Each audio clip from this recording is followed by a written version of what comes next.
Kasi yun nga, lahat naman tayo may mga pinagdadaan ng challenges, may mga uncertainty sa buhay natin na akala natin minsan okay na tayo, kumbaga, akala mo na dahil nagsisimba ka, wala nang problema or okay na yung buhay. Pero sa pagiging anak ng Diyos talagang diyan tayo sinusubok ng Panginoon din, yung faith natin sa Kanya. And salamat sa Panginoon dahil hindi siya nagkukulang, hindi niya kami pinababayaan. And sa birthday ko na to, sobrang nakakatuwa, nakaka-bless ang Panginoon dahil hindi na yung mga material na bagay yung nagpapasaya sa akin, kundi yung family ko na makita kong okay yung ginagawa ng Lord sa buhay namin, healthy yung baby namin, yung family ko. And ayun, yung blessing naman, talagang ang Panginoon ipo-pour out lang yan sa atin eh. As long as hindi natin kinakalimutan kung ano yung para din sa Panginoon. And yung blessing is talagang it will overflow in our lives. Hindi lang financially, pero ayun nga, sa family, sa sa relatives, ganon. And of course, yun nga, yung shinare ko diba last week, na i-take over pa rin natin ako especially personally, talagang I need to take over dun sa yung limang tinuro ko last week, yung aspect ng buhay natin. So yun, praise God dahil sobrang yung pagpapala niya is talagang nararanasan. And uh, this year isa lang yung pinalangin ko sa Panginoon. Although, syempre, marami tayong pangailangan sa Lord. Pero this year na talagang i-winish ko sa Kanya or yung pinag-pray ko sa Panginoon is maging debt-free na yung wala ng utang pagtapos ng taong 2023. So, pag ginawa ng Panginoon yun this year, I believe gagawin niya and ito-testify ko yun next year. So, yun lang po. Thank you, Lord. Amen. Thank you, Lord. Talaga naman po, ang pagpapala talaga ng Lord, hindi lamang po talaga sa material. Yun nga po, na kagaya ng sabi ni Brother Shalem, na yun nga, yun nga, si Lord lang talaga lagi yung ating titingnan, ipo-focus natin isip natin, marami mang problema, maraming pagsubok, maraming pagdadaanan, but still yun nga, yung pangako ni Lord that yun nga, he must be strong and courageous, that yun nga, na nasan man siya, si Lord kasama niya at gagabay sa kanya. Minsan pa po, pangatlong pagkakataon, meron pa po ba? Magte-testify. Amen po. Wala na. Sige po, sa pangatlong pagkakataon, sige po, ako na po ang last. Dahil po naatasan tayo. Amen. Yun nga, nakakakaba talaga. Pero yun nga, praise God po. At nagpapasalamat ako sa Panginoong Hesus sa ito po, panibagong taon na naranasan natin. Maraming papagawa si Lord. Yun nga, marami po siyang gustong gawin sa atin para maka-crossover po tayo sa buhay natin.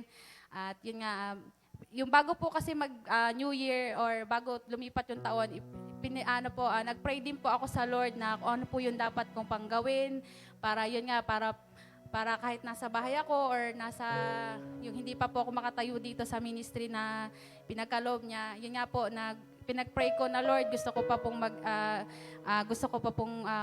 meron pa akong gustong gawin na yun nga, yung papagawa mo sa buhay ko, ano pa po kaya yun.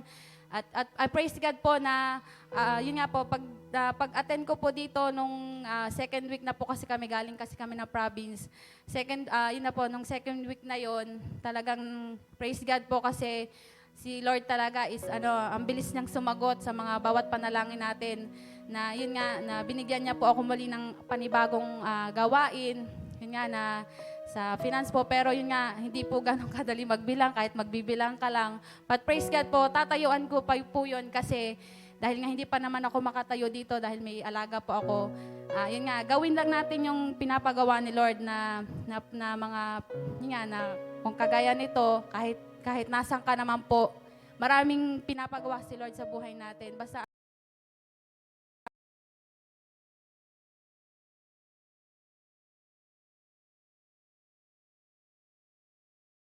buhay natin, yung mga word ni Lord sa buhay natin. Yun na lang at laging panghawakan natin. At yun nga na, tunay nga na tayo ay magtatagumpay sa lahat ng mga gawain natin sa buhay. Kaya purihin ang Diyos sa gabing ito. At yun po, pangatlo na po. Last na po ito, kaya ibibigay na po natin yung mikropono sa maghahayag ng salita ng Lord. Dahil excited po siyang magbibigay ng word ni Lord. Kay Brother Jonathan po. Thank you, Lord.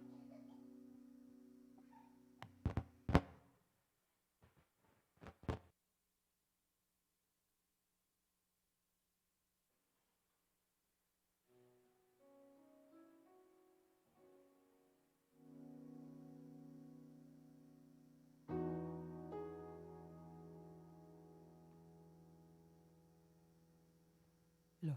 Amen. Hallelujah. Mapagpalang nga hapong gabi po sa atin lahat.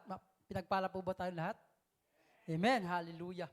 Pinagpala po tayo dahil narito po tayo. Dahil alam ko po na may malaking dapat iposis si Lord sa buhay ng bawat isa sa atin. Amen. Marami pang tayong kailangan iposis. Amen. Iposis na lang yung ating pananampalataya, pagmamahal, no? Mga bagay, mga sitwasyon, mga anumang kadahilanan niyang kailangan ipusis natin sa Panginoon niya. Amen? Hallelujah! Sabi po dito, crossover and possess the land. No? Sabi po dito sa Joshua chapter 1, verse 11, libutin ninyo ang kampo, sabihin ninyo sa mga tao, humanda sila ng mga pagkain nila dahil sa 3 araw mula ngayon, tatawid tayo sa ilog Jordan para angkinin ang lupaing ibinibigay sa atin ng Panginoon nating Diyos. No? Tayo muna't pumikit manalangin. Hallelujah, Lord. Panginoon, napakabuti mo sa bawat isa sa amin sa gabing ito, Panginoon. Hallelujah. Lord, iilik niyo po ang iyong lingkod, anoint the Holy Spirit. Kayo po, Panginoong Isus, ang mangusap paghari sa aking buhay, Panginoon. Hipuin niyo po ang aking mga labi, ikaw po magpahayag sa akin sa gabing ito, Panginoon. At marami pong salamat sa kalakasan ng bawat isa, Panginoon. Patuloy niyo pinagpapala, Panginoong Isus, ang aking mga kapatiran na ito na nanonood, Panginoong Isus, ng social media at sa mga taong naririto, Panginoon. Patuloy niyo po silang ipoposis, Panginoon. At marami pang mga bagay, O Lord, na ibibigay, Panginoon. Marami pang mga bagay sila maangkin, Panginoon. Mga ano man po itong mga bagay na ito na dapat nila mapusis sa kanilang buhay, O Diyos. Lord, hallelujah. Ano man ang gawa ng kaaway sa lugar na ito, in the name of Jesus, pinapalayas ko po ito. Kayo lamang, Panginoong Yesus, maghari, manguna sa lugar na ito. Dahil ito, Panginoon, ay banal. Panginoong Yesus, ang lugar na ito ay banal at kayo lamang, Panginoon, patuloy na mararanasan sa aming mga buhay, Panginoon. Maraming salamat, O Diyos, sa iyong papurit karangalan, kaluwalhatian, sa pangalan ni Jesus na aming tagapagligtas, lahat po tayo magsabing, Amen. Hallelujah! Ulitin ko lang po, Panginoon, ulitin ko lang ang Joshua chapter 1, verse 11. Libutin ninyo ang kampo. Sabihin ninyo sa mga tao na maganda sila ng mga pagkain nila dahil sa 3 araw mula ngayon, tatawid tayo sa ilog Jordan para angkinin ang lupaing ibinibigay sa atin ng Panginoong Yahweh. No? Amen. Ngayon po, amen, hallelujah. Di ba po yung Jericho? Yung Jericho, napakahirap iposis dahil maraming bantay, maraming alagad, maraming warrior. Pero ang utos ni Yahweh, Joshua, na anak ni Nun, na lingkod ni Moises, lakasan mo ang loob mo, huwag kang matatakot. Amen? 3 araw, libutin nyo ang Jericho. At kapag sumigaw kayo, sabihin nyo roon, hallelujah! Para sa Panginoon ang lupang ito. Sumigaw po sila. Ang sabi nila, para sa Panginoon, ano pong ginawa nila? Natibag po yung pader ng Jericho. Amen? Natibag po. Napusis nila yung city ng Jericho. Amen?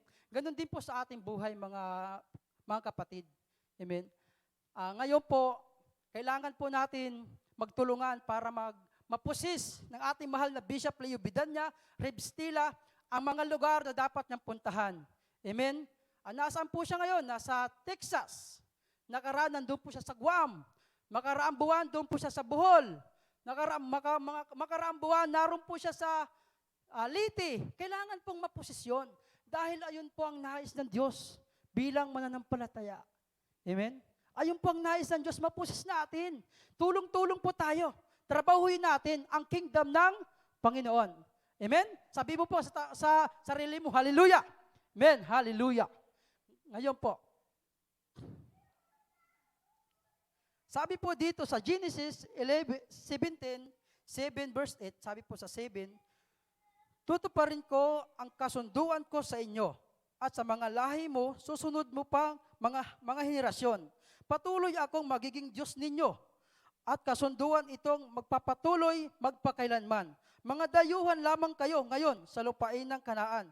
Pero ibibigay ko ang buong lupain ito sa inyo, sa mga lahi mo, magiging inyo na ito magpakailanman. Patuloy akong magiging Diyos ninyo. Kita mo, isa pong itong katibayan na binibigay po sa atin ang lupain ito ng ating Diyos dahil buhay ang ating Diyos. Amen? Trust me kay God.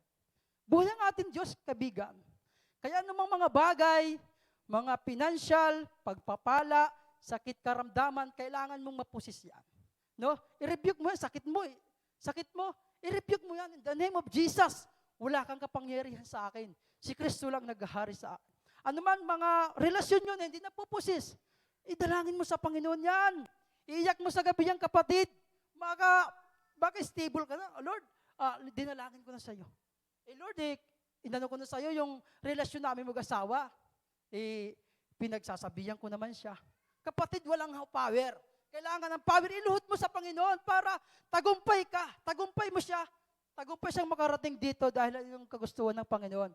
Iposis mo yan, kapatid. Huwag kang mag-alala. Buhay ang salita ng Diyos. May testigos na nga, katibayan to. Sabi ni Yahweh, sabi niya, Abraham, lisanin mo ang lupain ito. Ng yung mga magulang, pumunta ka sa Kanaan at ano man ang makita mo doon hanggang saan, abot ng mata mo, ibibigay ko ang lupain na yan para sa susunod mong mga henerasyon. Para sa atin yon. Henerasyon tayo ni Abraham eh. Si Abraham, Isaac, Jacob, tayo ang kanilang mga supling. Amen? Naniniwala po ba kayo supling tayo nila?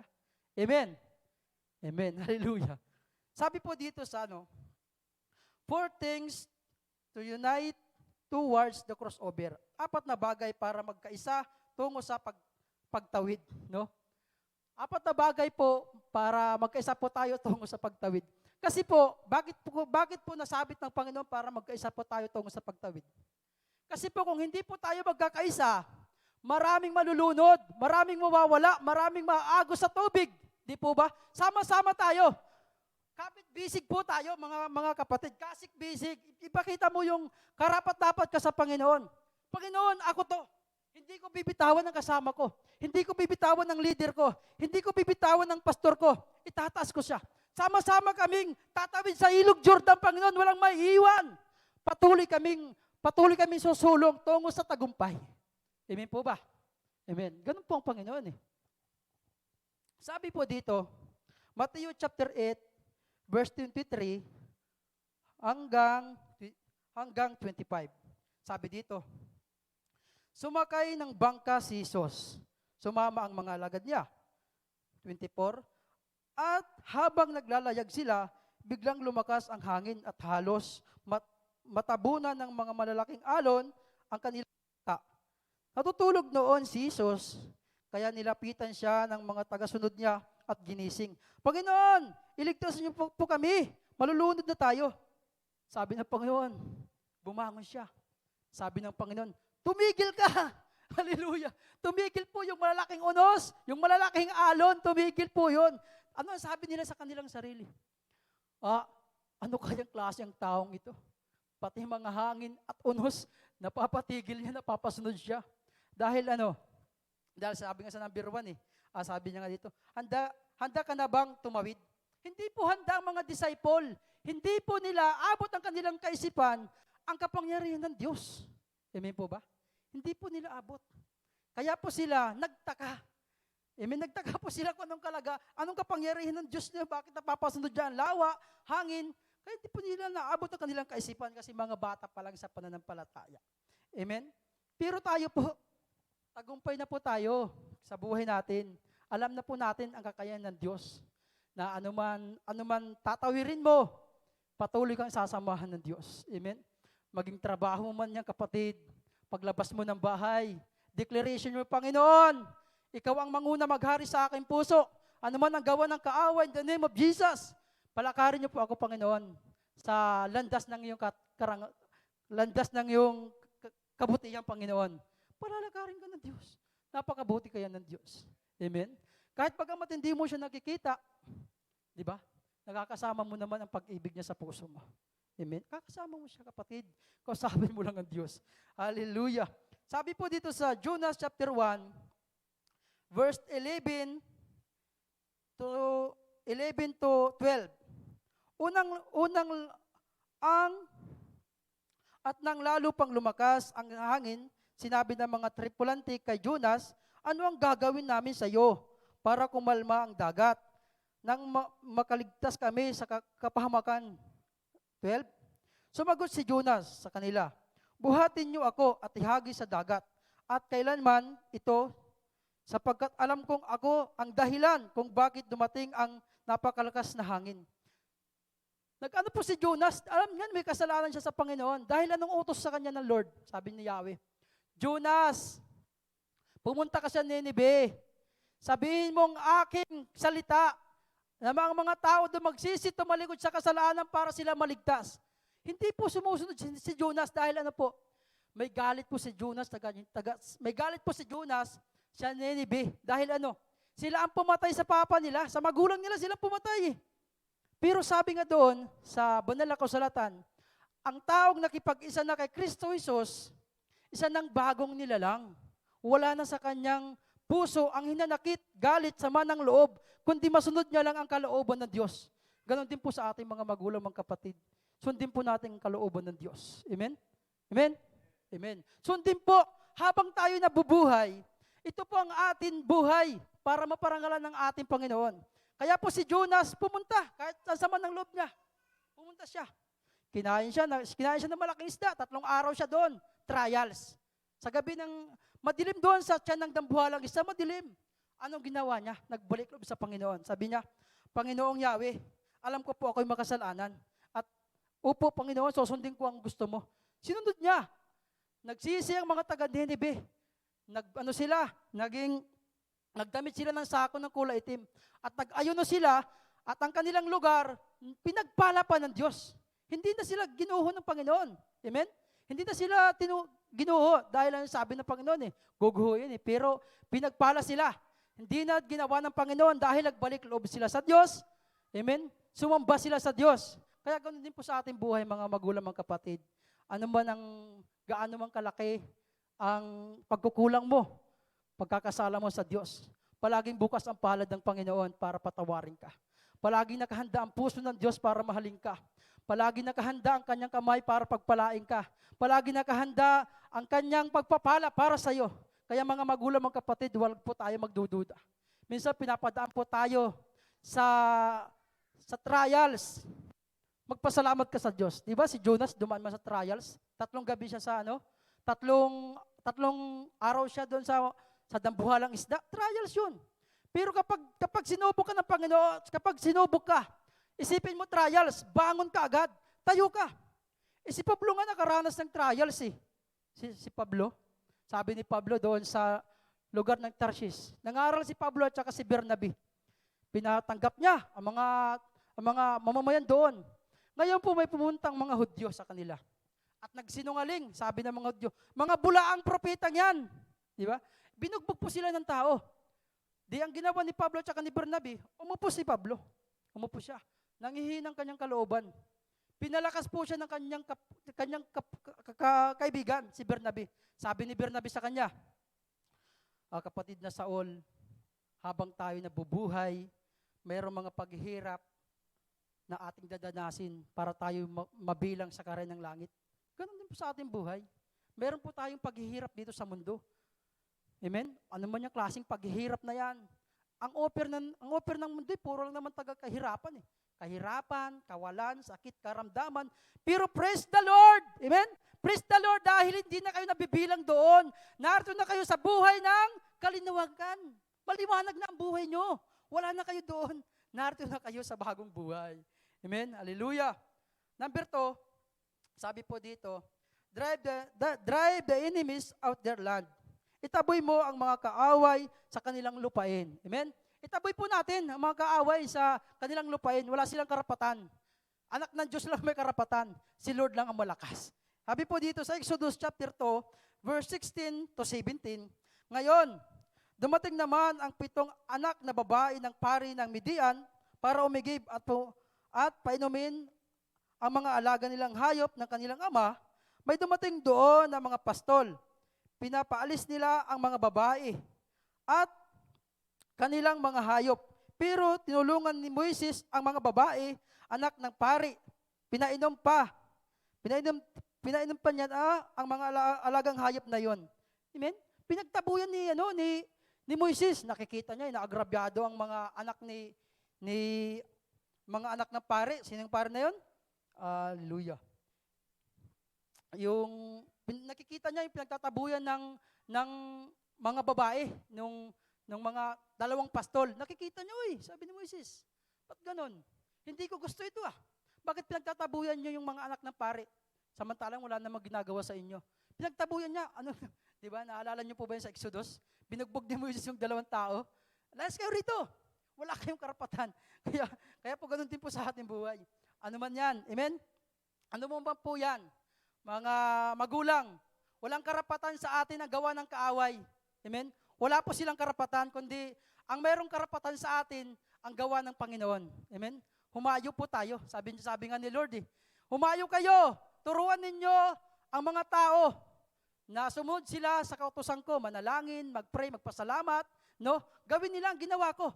Kaya yung pinapagawa ni Lord, kaya gawin po natin. Amen? Humayo po tayo, palisin po natin, alis yung mga kaaway na yan. Ano man nararanasan mo, sakit. In the name of Jesus, lumayas ka. Ano man kawalan na yan, in the name of Jesus, lumayas ka. Dahil puro pagpapala tatanggapin mo sa Panginoon. Amen po ba? Amen, hallelujah. Dahil ayun, napakabuti naman talaga ng ating Diyos. Palagi po ang Diyos na nangungusap sa ating buhay. Amen? Naniniwala po ba kayo na ang Diyos natin nangungusap? Hindi lang siya noon nangungusap, pati hanggang ngayon nangungusap sa atin. Sa anong kapamaraanan? Sa Biblia ang kapamaraanan, kapatid. Hallelujah. Sa Biblia ang kapamaraanan. Baka iniisip mo, hindi mo na na-appreciate? Kapatid, nangungusap ang Diyos sa iyo. Magbasa ka ng magbasa. Magpahubog ka sa Panginoon. Lord, gusto kong kabisaduhin ng aklat mo, ang banal na kasulatan para magamit ko naman mga tupa mo. Para dahil ginagamit mo po ako, Panginoon, pag ako humarap doon, anong masasabi ko? Di ba si Moises din, sabi ni Moises, Panginoon, bakit niyo ako pinadala doon sa Ehipto? Sino po ba ako para makipagharap sa Paraon? Hindi nga ako marunong magsalita. Bulol-bulol nga ako, Panginoon Sabi naman ni Yahweh, Moises, sino ba ang lumalang ng dila? Ako, di ba? Bakit nangangatuwiran ka pa? Gawin mo na. Gawin mo na. Kaya po mga magulang, magkapatid, gawin mo na. Pakisabi mo sa sarili mo, gawin mo na. Amen. Gawin mo na. Huwag ka na magduda. Dahil ang Diyos siyang gumawang ng dila. Hindi tayo. Amen. Hallelujah. Number 4, 4 na bagay lang po itong aking tuturo. We will all be successful in the battle. Magtatagumpay tayong lahat sa labanan. Amen? Tagumpay po tayong lahat sa labanan. Ilang libon taon na, talo ng kaaway. Hallelujah! Talo na po ang kaaway, ilang libon taon na nakaraan. Ginapos na yan Wala nang power yan sa atin. Ilang libong taon na, di ba, sa Book of Revelation, bababasa natin doon, natalo na po ang kaaway. Nakipagdigma po si Jesus para sa atin. Ginapos niya na yon, tinapon po yung kaaway doon sa kadiliman. Wala na po karapatan. Kaya po si Lord lang may karapatan sa atin. Hallelujah. Amen? Kaya tagumpay na tayo. Tagumpay, yung tagumpay ni Bishop, tagumpay nating lahat, tagumpay ng Panginoon. Amen po ba? Amen? Kita mo, napakabuti ng Diyos sa buhay ni Bishop. Dahil ang Diyos, ang salita ng Diyos, buhay sa ating mahal na Bishop. Amen po ba? Buhay dahil may katibayan, may testigos, di ba? May katibayan, lumalago ang gawain niya doon sa ibang bansa. Naroon, may tatayong church doon sa mga ibang lugar. Kaya kung hindi buhay ang Panginoon sa buhay niya, di malamang na wala na. Pero buhay Buhay. Kaya po natin, tulungan po natin ang ating bishop. Kasi ang ang successful ng Panginoon, yung tagumpay niya, tagumpay natin lahat ito. Hindi po kanino, kundi tagumpay ng Lord. Amen po ba? Kaya po palagi po natin tulungan. Kung ano pong may tutulong natin, di ba sabi sa Mateo 6, chapter 33, sabi doon na unahin ninyo ang kaharian ng langit at ano mga bagay, sabi doon, ano man ang mga bagay na karagdag sa inyo, ay bibigyan ng Diyos yan. Amen? Tulungan po natin, no? Tulungan po natin kung anong matutulong natin, kung anong may dadagdag para maging maayos at gumanda ang gawain. Tulungan po natin, mga minamahal. Tulungan po natin sila. Tamo kanilang pagod, minsan hindi nila nakakapigil ang kanilang mga anak, kinalimutan na nila, naroon palagi sila dahil sa gawin nila sa Panginoon. Kaya tagumpay ni Bishop, tagumpay mo, tagumpay ko, tagumpay ng Panginoon yon. Amen? Sabi po dito sa Hebreo, Hukom 7, verse 14 to 15, sumagot ang isa, ang panaginip mo'y walang iba kundi ang espada ni Gideon. Ang Israelitang anak ni Juhas, pagtagumpay siya ni ng Diyos laban sa mga Amilidinita at sa ating lahat. 15, nang marinig ni Gideon ang mga panaginip, ang mga kahulugan nito, nagpuri siya sa Panginoon at bumalik siya sa kampo ng mga Israelita. Sinabi niya sa kanyang mga kasamahan, magsipaganda kayo dahil pagtatagumpayin tayo ng Panginoon laban sa mga Midianita. Nagtagumpay po si Gideon. Di ba? Napakarami nila. Halos 22 to 2,000. Halos napakarami talaga nila. Ilang libo to basta marami po sila. Sabi ng Panginoon sa kanya, Gideon, napakarami mo. Napakarami nyo, baka isipin ng mga kasamaan mo na nagtagumpay sila sa labanan dahil sa kanila. Amen? Kaya bawasan mo. Magkano natira? 10,000 natira. Gideon, papuntay mo sila sa ilog. Ang umiinom na parang aso at umiinom ng tinataas ang kamay, ibukod mo. Binukod ng Panginoon. Kunti lang po natira. Ayon, ang natira, kayong makipaglaban doon. Amen? Sila pong nakipaglaban. Dahil ano? Dahil tagumpay. Ang tagumpay nila, tagumpay ng Diyos. Amen? Tagumpay ng Diyos yung kapatid. Natalo nilang mga natalo po nila yon, yung mga kalaban nila. Dahil pinagtatagumpay sila ng Panginoon. Amen? Kaya po mga magulang, mga kapatid, minsan nga po ako, napakahirap po talagang tumayo rito. Medyo na ganda po ng kanina pero nawala na iba. Pero ayun nga, dahil kalooban niya ito ng Panginoon, malaking karangalan po ito sa akin. Paglilingkod, tumataas po ang aking level para tungo sa pangarap, tungo sa tagumpay, tungo sa ano ko po paglilingkod sa Panginoon. Para sa Kanya lang ang aktong ginagawa. Di ba? Amen ba? Lahat naman tayo, ganun di ba? Wala naman sa isang buhay, walang kabuluhan, walang kulay, walang halaga, kung wala ka sa Panginoon. Kaya po, palagi po tayong nasa presensya ng Diyos. Amen? Dahil ilang taon na, tagumpay na nga ang Diyos eh. Kaya nasa sa atin na lang yun, kung magtatagumpay tayo, hindi. Pero praise the Lord, dahil ang Jesus be lifted up ay buhay at nagtatagumpay sila, pati tayo magtatagumpay din. Amen? Ano man yan, kapatid, sa umaga pa lang, napakarami ng problema. Napakarami na, pagka umaga, kape na nga lang, isipin mo pa eh. Di ba? Ano kayang kapeng gusto ko? Creamy white. Di ba? Greatest choco. Di ba? Labanan na po, batil na po sa isipan mo yun eh. Ano kayang, sa tanghali, ano kayang uulamin ko? Naku, napakahirap mag-isip ng ulam. Di ba? Napipressure ka na eh. Lalo na pa kaya kung nandyan yung magkapatid. Di ba? Yung magkapatid na yan, talagang masakit sa ulo. Sino po yung magkapatid? Si Bella at si Judith. Naku, nandito na naman to. Han, may naipon ka ba dyan? Wala pa eh. Sige lang. Sige lang. Nandiyan naman ang Diyos na patuloy ang provide. Amen? Patuloy siya magpo-provide sa atin. Hindi magkukulang ang Diyos. Di ba? Sabi niya nga eh, pilak at ginto ay sa akin. Di ba? Sa akin. Kaya anumang kapatid ang kailangan mo, idaragdag sa'yo ng Diyos yan. Di ba? Walang kaduda-duda. May mga katibayan na nga yung salita ng Diyos na buhay sa kanya mga anak. Di ba? Naalala niyo po ba yung isang tao na humingi sa Panginoon, yung dinudugo, amen? Sikat to sa Bible eh. Di ba? Sabi niya, Panginoon, sabi niya, sabi naman ng mga ano niya, mga lagad niya, tumahimik ka, kakaistorbo ka. Oh. Hindi, sabi niya, Panginoon. Sabi ni, napalingon si Lord eh. Ano yun? Sabi ni Lord, ano po bang nais mo? Sabi niya, Panginoon, gusto kong gumaling. Di ba? Pinagaling siya ng Panginoon. Di ba? Pati yung lalaking kitungin, nakita siya ni Jesus Christ, lumod ka agad. Lumod siya. Panginoon, nais ko luminis ako. Sabi niya, lilinis ka ayon sa iyong pananampalataya. Faith lang. Di ba si Abraham nga rin, in-offer niya si Isaac eh. Kahit napakahirap, isang anak mo kaya i-offer sa Panginoon, patayin, di ba? Di napakasakit sa atin yun bilang magulang. Pero si Abraham, sabi ni Abraham, ang Diyos ang nagkakaloob. Binigay niya yung anak niya. Pero nung dumating sa punto na sasaksakan niya na, sabi ng angel ni Yahweh, Abraham, tumingin ka sa likod mo. Naroon pala yung yung handog. Sabi, kaya yung lugar na yon, kaya tinawag yung si Yahweh ang nagkakaloob, no? Lahat naman po tayo binubuhay po tayo ni Lord, no? Si Yahweh ang gumawa ng langit at lupa. Galing lang po tayo sa putikan. Amen. Putik lang po tayo, kapatid. Kaya naman ang narating mo sa buhay mo, huwag ka magmalaki. Kahit lahat ng lupain sa C5 sa'yo na, di dapat magmalaki.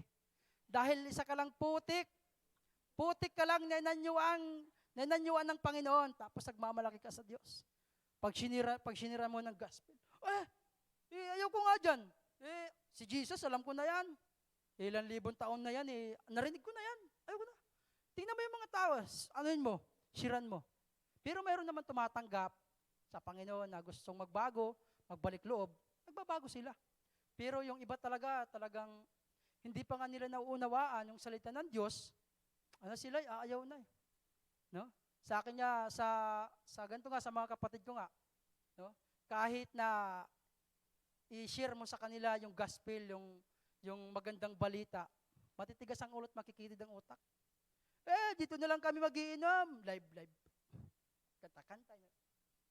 Pero pag pinakausap ko, alam ko na yan, tahimik ka na.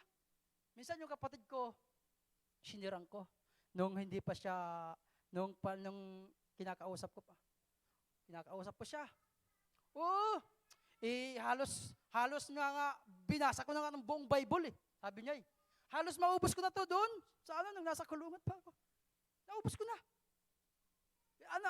Anong nakuha mo? Wala, ganito pa rin, balik sa dati. Amen? hindi po nakikita ang pagbabago sa kanyang buhay hanggat hindi mo binubuksan ang puso mo na si Lord ang maghahari sa puso mo, hindi makikita sa iyong buhay na magbabago ka. Para saan pa ba itong ating paglilingkod sa Panginoon? Amen? Para saan po ba? Isipin mo mga magulang, mga kapatid, para saan pa ba? Para sa iyo lang? No. Para sa susunod na mga henerasyon mo. Amen? Pamana sa atin to ni Abraham eh. Ito ang yaman ni Abraham, di ba? Sabi niya, Abraham, sabi ni Lord. Abraham, sabi niya, ni Yahweh, ang lahi mo magiging kasing dami ng mga bituin sa langit. Maging kasing dami ng mga dalampasigan, mga buhangin sa dalampasigan. Kaya tayo po yun, mga magulang, tayo po yun. Kaya ngayon, itong paglilingkod mo, kapatid, amen, para sa mga anak mo, para sa mga apo mo, para sa mga susunod na lahi, para sa henerasyon. Amen? Para tuloy-tuloy ang lahi. Para sa susunod na mga henerasyon, para tuloy-tuloy born again ang mga mga lahi natin, mga angkan. Tayo lang din yan eh. Di ba? Yung mga ninuno natin nasa langit na, nauna sila. Praise the Lord, sabi mo nauna sila. Salamat sa Panginoon na nauna sila, nasa langit. Kaya tayo, lilipas po tayo, haharap ka sa hukuman ng Diyos. Sabi nga po nga doon sa Hebreo chapter 9 verse 27, ang tao ay minsan mabuhay at pagkatapos ng buhay ay paghuhukom. Tatanggapin mo ng paghuhukom ng Diyos. Kapatid, hindi ka nahuhukuman ng Diyos dahil nasa iyo si Kristo, wala nang bisa yon. Ang pagdating mo sa langit dahil ginampanan mo ang kanyang kalooban, anak, baka sa tuwan-tuwa pa si Lord, anak, hallelujah, dito ka na. Ito ang bahay mo nakalaan sa iyo. Ito ang kwarto mo, ito ang kusina mo, ito ang kainan mo. Naniniwala po ba kayo? Amen, amen. Anak, nakalaan na para sa iyo, para sa mga anak niya. Kaya mga magulang, pakisabi mo sa sarili mo, magsusumikap ako. Magsusumikap ako para sa buhay na walang hanggan. Amen. Dahil lahat po tayo dito lilipas. Sabi nga doon sa Mateo, langit at lupa ay lilipas. Pero ang aking salita kahit katiting, tuldok ay hindi lilipas. Kaya po gawin na po natin ang mabuting bagay para sa Diyos. Dahil hindi sayang yung paglilingkod mo eh. Hindi sayang. Natatakot ka? Wala kang pera? Kapatid, pera lang yan eh. Malagang buhay. Amen? Malagang kaligtasan. Kaya palagi mong isuot yan. Diba? Doon sa Armor of God. Palagi mong isuot ang kaligtasan. Huwag kang matakot isuot. May sakit ako eh. Hindi ko muna dadalhin ang pangalan ni Lord dahil may sakit niya. Hindi muna ako magsisimba. Hallelujah! Dahil may masakit ang tuhod ko. Amen? Imbis na kailangan mo magsimba para gumaling ka, dinadaig ka pa ng sakit.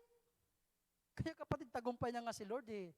Nasa depende na nga lang sa isipan mo yan kung ano ang kaya ng Diyos sa buhay mo. Kaya niya pagalingin yan. Di ba? Ikaw mahina kayo, wala kang pananampalatayas. Di ba? Sabi nga niya kay Maria. Maria, sabi niya, Maria, ako ang buhay at muling pagkabuhay. Naniniwala ka ba? Opo, Panginoon. Buksan mo ngayon ang libingan ni Lazaro. Panginoon, mabaho na siya eh. 4 na araw ng patay. Ibuksan mo nga eh. Akala ko ba naniniwala ka sa akin na ako ang buhay at muling pagkabuhay? Opo, Panginoon. Ibuksan. Lazaro, ako ang buhay at muling pagkabuhay. Ang sino man sumampalataya sa akin pangalan, kahit siya mamatay, magkakaroon ulit ng panibagong buhay. Ganun po tayo. Wala nang bisa sa atin yung kamatayan, sakit. Wala nang bisa yan. Kawalan, wala na yan. Talo na yan eh. Depende na lang sa paniniwala natin. Amen? Hallelujah! Conclusion po natin, hiksi lang yun. Conclusion, Joshua chapter 1, verse 8 to 9, no? Huwag mong kalimutan basahin ang aklat ng kautusan. Pagbulay-bulayan mo ito araw at gabi para malaman mo kung paano mo matutupad ng mabuti ang lahat ng kasulatan dito. Kung gagawin mo ito, uunlad ka, magtatagumpay ka. Chapter 9, alalahanin mo, palagi ang biling ko sa iyo, magpakatatag ka at magpakatatag, huwag kang matatakot o kaya'y manghihina dahil ako ang Panginoon na iyong Diyos ay sasamahan kita saan ka man magpunta. Napakarami ng taong sinamahan ni Lord, no? Magmula pa sa Genesis, magmula sa Genesis hanggang sa Revelation, pinatnubayan ng Panginoon 'yon. Sinamahan yung mga tao sa kay Noah, kakasunod kay Noah, kay Jose, kay ganun, 'di ba? Yung mga propeta, sinasamahan nila ng Diyos.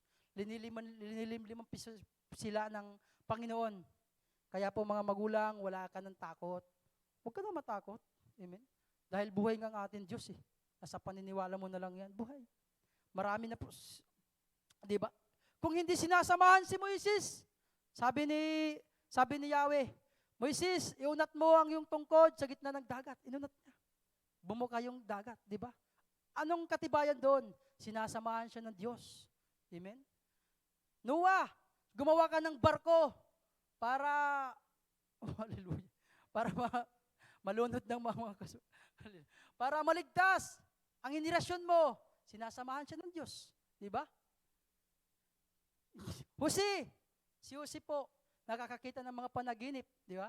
Sinasamahan siya ng Diyos. Di ba? Si Jose. Tapos sino pa kay Jose? Si Joshua, si Moises, hanggang sa lumang tipan. Ang mga tao doon sinasamahan ng Diyos. Pero doon sa punto na sa Mateo, yung mga disciple niya, minsan po nagkamali ng hina, pero nagpatuloy. Umiyak pero di sumuko. Ganyan po pa rin kayo? Umiyak pero nagpatuloy. Sino po? Si Pedro. Umiyak pero nagpatuloy, hindi sumuko. Dapat ganyan po tayo pag nagkakasala tayo. Umiiyak pero lalong tumatapang. Umiiyak pero lalong tumatatag. Amen? Umiiyak pero lalong nagtatagumpay. Ganun po tayo. Iyak po natin yan, kapatid. Hallelujah. Ganun po tayo dapat. Iyak natin yan pero magtatagumpay ka. Napakarami. Noong bago pa lang ako sa pananampalataya, araw-gabi ako umiiyak. Halos buong gabi na ako umiiyak.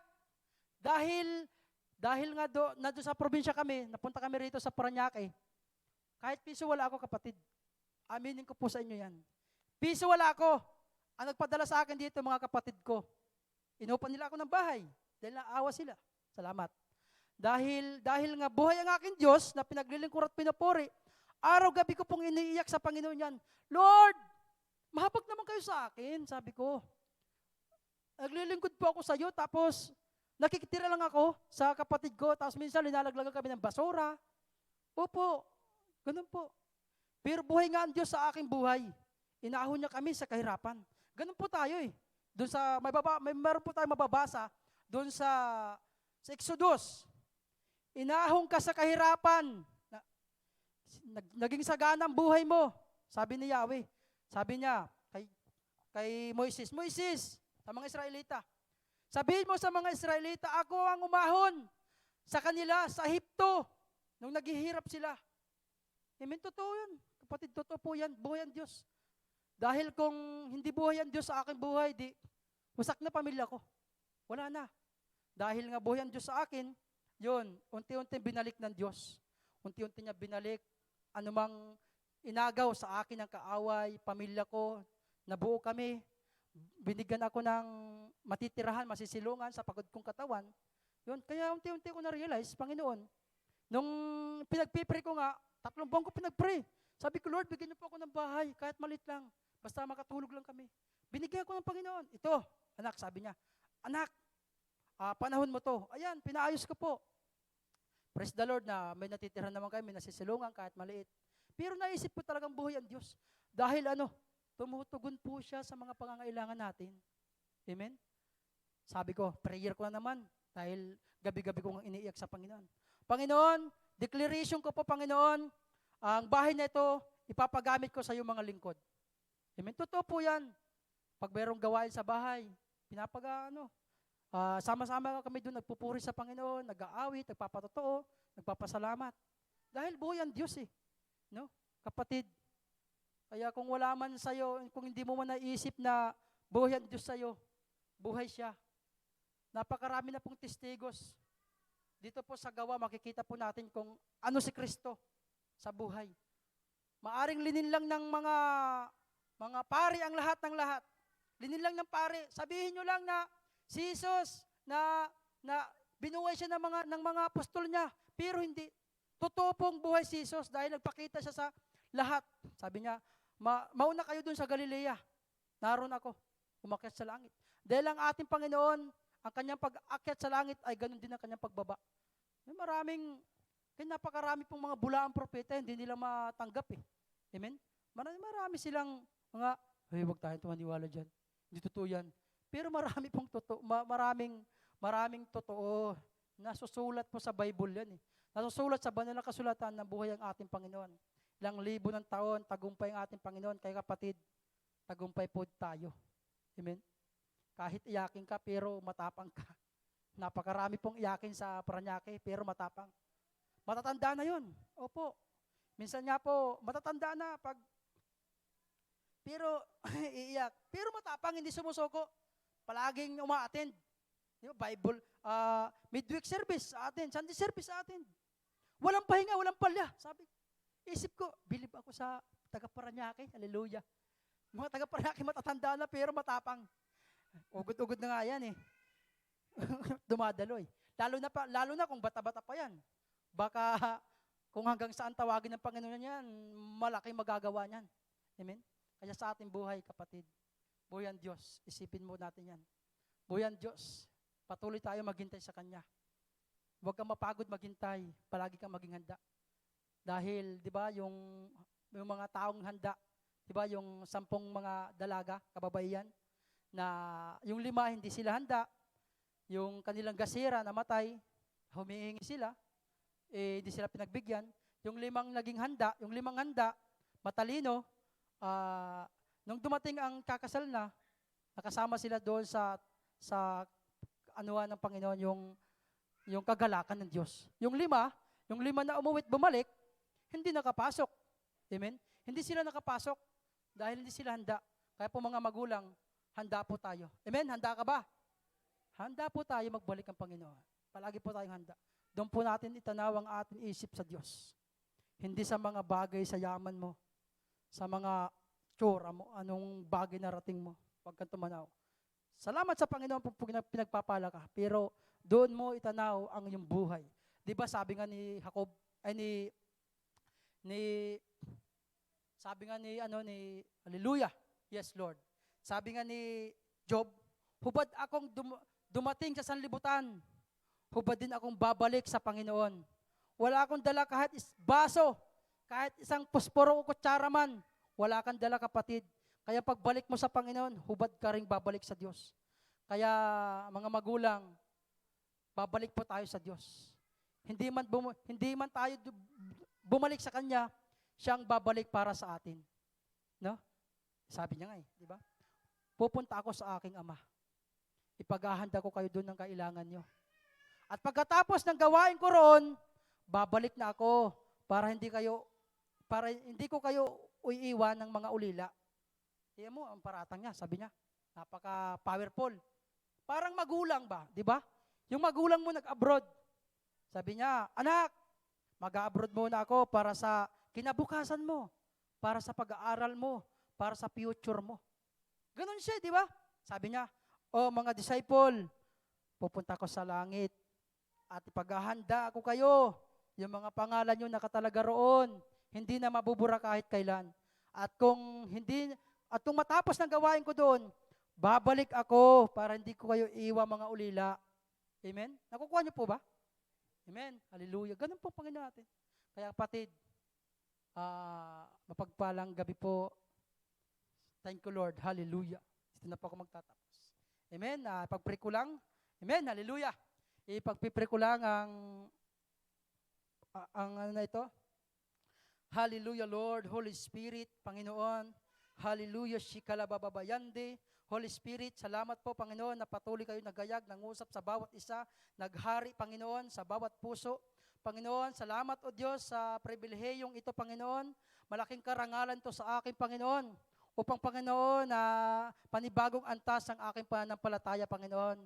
Ipinakita mo, Lord, sa aking buhay na ikay buhay, ikay totoo, maraming testigos, maraming katibayan, na ikay buhay sa church na ito, Panginoon. Hallelujah!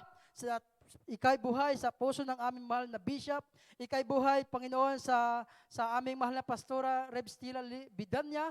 Kayo'y buhay sa kanila at ganun din po sa mga taong ka-members namin, sa mga pastor, buhay po kayo, Panginoon. Sa mga kapatiran namin, buhay po kayo, O Diyos. Wala po kami, Panginoong Hesus, pagdududa. Kundi, Panginoon, itatalaga namin sa isipan namin na kayo'y buhay, na kumikilos, nagpapahayag sa iba't ibang panahon, Panginoon. Maraming salamat, O Diyos. Patuloy kayo magsasalita sa Bibliang kapamaraanan sa inyong mga anak, Panginoon. Ikaw lamang ang aking pinupuri, sinasamba, tinataas sa pangalan ni Kristo Jesus na aking Panginoon tagapagligtas. Lahat po tayong magsabing, Amen, Amen.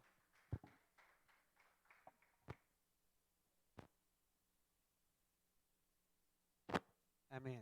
So, salamat sa Panginoon sa kanyang salita. Amen? Amen. So, dagdagan ko lamang po ito po dito sa Mark chapter 4, verse 35. Binanggit po kanina sa Matthew chapter 8. Pero po dito sa Mark chapter 4, verse 35, sabi po dito, yung kwento kanina na tumawid po sila sa kabilang isla. Di po ba? Pero sabi po dito sa 35, and the same day when the even was come, he said unto them, let us cross over unto the other side. Amen? So may sinasabi po ang Panginoon, let us cross over to the other side. Amen? Sa atin po ba, may binanggit po ba ang Panginoon, tatawid tayo sa kabilang dako? Amen? So sino po sa atin, makikita po natin sa mga sumunod na mga verses, along the way, naka-experience po sila ng bagyo. Amen? So hindi po natin alam itong taon na ito kung ano po yung bagyong dadaanan natin. Sa atin po, mga kapatid, sino po sa atin ang sumunod na nga, binagyo pa? Amen? Sumunod ka na nga, pero binagyo ka pa. Amen? So sa atin po, hindi po tayo nalalayo sa mga disipulo ng Panginoon. Amen? When you follow Christ, amen, pag sumunod tayo sa ating Panginoon, idadaan tayo, amen, sa mga pagsubok para makita po natin kung gaano po makapangyarihan ng ating Panginoon. Pangalawa ko po na nais po nating maintindihan, dito po sa passage na ito, about crossing over, amen, magkaparehong senaryo, magkaibang approach. Si Jesus Christ and then the disciples, magkakasama po sila eh. Di po ba? Magkakasama sila. Pero tignan po natin yung reaction ng dalawang group. Si Jesus Christ on the one other group and then the disciples on the other group. Di po ba? Si Jesus Christ, kalmado po siyang humarap. Unlike sa mga disciples, they are panicking. Takot na. Amen? Ano po yung difference? Because meron pong kapayapaan ang ating Panginoon. Amen? Ito pong mga disciples, alam po nila, kilala nila ang Panginoon, pero dumating sa punto ng buhay nila, kahit kasama na nila ang Diyos, they did not even recognize how powerful ang ating Panginoon. Amen? Sa pagsunod po natin sa ating Panginoon, amen, dadaan po tayo sa bagyo. Amen? Meron po isang kwento, panguli na lamang po. Meron po isang kwento. Meron daw isang nagmamaneho ng pick-up. Amen? Nagmamaneho siya ng pick-up. May nakita siyang isang lalaki na meron siyang buhat-buhat na isang sako. So yung lalaking yon nakita nung nagda-drive, hirap na siya. So hinintuan niya itong driver na to, yung pick-up. Hinintuan niya. At sinabi niya dun sa nagbubuhat, halika na sa likod, sumakay ka na. Kasi alam kong nahihirapan ka. Sa tingin ko malayo pa yung pupuntahan. Amen? So sa madaling salita, sumakay po yung lalaking ito. Amen? Along the way, habang nagda-drive po yung driver dun sa pickup, nakita niya sa rear mirror na yung lalaking sumakay sa kanya, dala-dala pa rin niya sa kanyang ulunan yung sako. Tinatawanan po natin minsan, pero tayo po yun. Amen? Alam po natin na sinabi na ng Panginoon, cast all your cares upon the Lord and He will. Amen? Because He cares for you. Pero tayo, paglapit natin sa Panginoon, ayaw nating i-release yung sakong dala-dala natin. Amen? Natatakot tayong ibigay sa Panginoon yung dalahin natin. Amen? Kaya tayo po yun, na sumasakay sa pick-up ng ating Panginoon and yet ayaw nating ibaba, i-unload yung kabigatan na meron tayo. January pa lang po, we have a long way to go. Amen? In crossing over. Pero do not forget that God, as long as God is for us, we can surpass, we can pass, we can cross over to the other side. Amen? Amen. Kaya wag po tayong matakot sa pagsunod sa Panginoon kahit may bagyo. Amen? Kahit sumunod ka sa Panginoon, sigurado, meron tayong dadaan ng bagyo. Amen? Matakot tayo sa buhay natin pag wala kang dinadanas na pagsubok. Bakit? Baka maaaring kakampi mo ang kaaway. Amen? Ba't hindi ka na dumaranas sa mga pagsubok? Tanungin mo yung sarili mo. Amen? Ba't wala na akong nararanasang mga pagsubok? Baka maaaring kakampi mo. Amen? So as long as meron po tayong dinaranas na pagsubok, lagi po nating paalalahanan ng ating sarili that God is still God. Amen? As long as tayo po ay nakakapit sa Kanya, in this year's declaration, mararating at mararanasan po natin yung deklarasyon na yon. Amen? So tayo, giving. Amen? So dadako po tayo sa ating pagbibigay. Amen? So sino po ang handa na magbigay? Pagbibigay na naman, sabi siguro. Amen? Pero this is one key in order for us to be blessed by God. Amen? Ito po ay isa lamang po sa mga susi kung saan tayo po ay pagpapalain ng ating Panginoon. Hawakan po natin yung ating itatanim. Amen? If we want to reap a harvest, naturally we have to plant. Amen? Kabaliwan po, amen? May I get your attention. kabaliwan po ang isang tao sa isang tao na nag-expect ng harvest without even planting. Amen? If you do not plant, don't expect for a harvest. Amen? Because planting is also, ang benefit po niyan is reaping. Amen? So tayo pong lahat ay yumuko at atin pong italaga sa ating Panginoon ang ating pagbibigay. Hallelujah. Lord, salamat po sa pagkakataong ito na ipinagkaloob niyo po sa amin that giving is a one area of our lives na pwede niyo po kaming pagpalain. Lord, this season ng aming buhay, nais niyo po, Panginoon, iparanas sa amin, Lord, ang mga kamanghamanghang mga bagay. Nais niyo po kami, Panginoon, pagpalain in all areas of our lives. And this area, Panginoon, sa aming pong pagbibigay, isa lamang ito sa mga susi kung saan, paano po namin ito mararanasan. Salamat po, God, sa mga tao, Diyos, sa aking mga kapatiran na kung saan handa pong magbigay para sa iyong kaharian. Lord, continue to bless them, continue to prosper them in all areas of their lives. Salamat po, Diyos, kayo ang mapuri at maluwalhati sa gabing ito, maging sa aming pagbibigay. We honor you, O God. We glorify you. This we ask in Jesus' name. Amen and amen.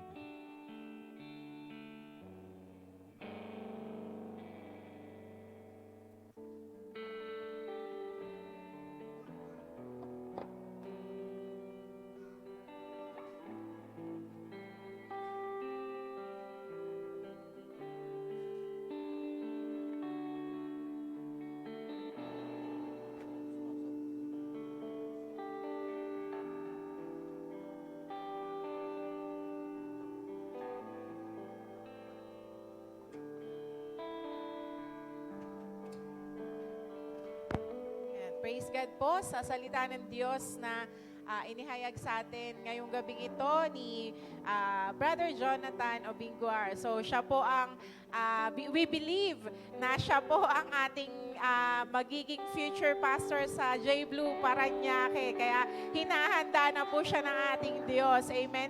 At saka po may pagka-evangelist po ito si Brother Jonathan eh.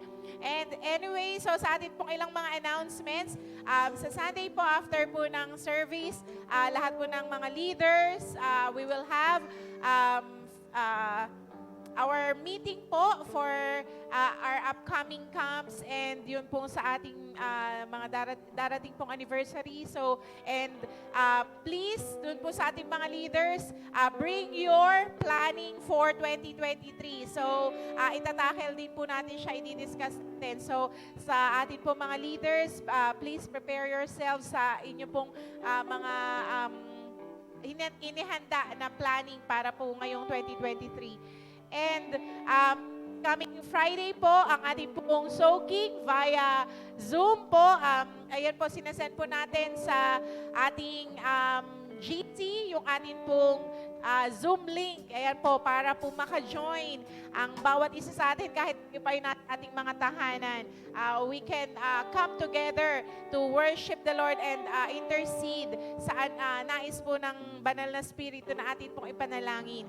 And ayan po, so this coming Sunday po is the last Sunday of January. So nananamnam na po ba natin ang ating pag-crossover? Kasi sabi nga po, the Lord is really already given the land at kailangan lang po talagang hakbangan natin yon. At katulad nga po ng paulit-ulit na sinasabi ni Kuya Jonathan, buhay po ang Diyos natin. Amen? Kaya po kahit na may bagyo, unos na dumating, sabi nga po katulad ng sinabi po ni God kay Joshua, huwag kang matakot dahil kasama po niya ang Diyos. Ganon din po sa bawat isa sa atin.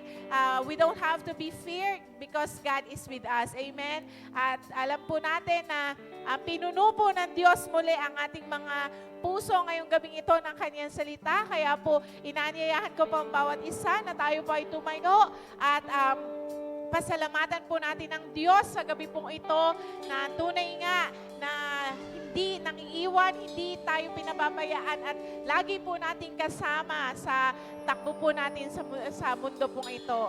Tayo po ay umawit ng ating huling pag-awit po sa ating Panginoon at pangungunahan po tayo ni Brother Jeffrey sa atin pong closing prayer. To God be the glory. To God be the glory. To God be the glory for the things He has done. In His blood, He has saved me. With His power, He has raised me. To God be the glory for the things He has done.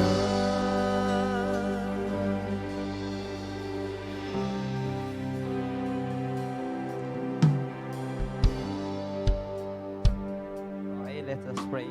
Lord, maraming salamat po, Panginoon, sa gabing ito, Panginoon, na kami yung sinamahan, Panginoon, dito sa inyong bahay-sambahan, Panginoon. Panginoon, maraming salamat, Panginoon, sa taong ginamit mo po, Panginoon, na sa iyong salita na inihag ngayong gabi, Panginoon, na may apply namin sa araw-araw namin pamumuhay, Panginoon, at malakaran namin ang iyong mga pangako, Panginoon, at Panginoon, sa mga taong nandito, Panginoon, bigyan niyo po sila ng kalakasan, Panginoon, na knowledge and wisdom, Panginoon, na nagagaling sa iyo, Panginoon. Maraming salamat po. In Jesus' name we pray. Amen.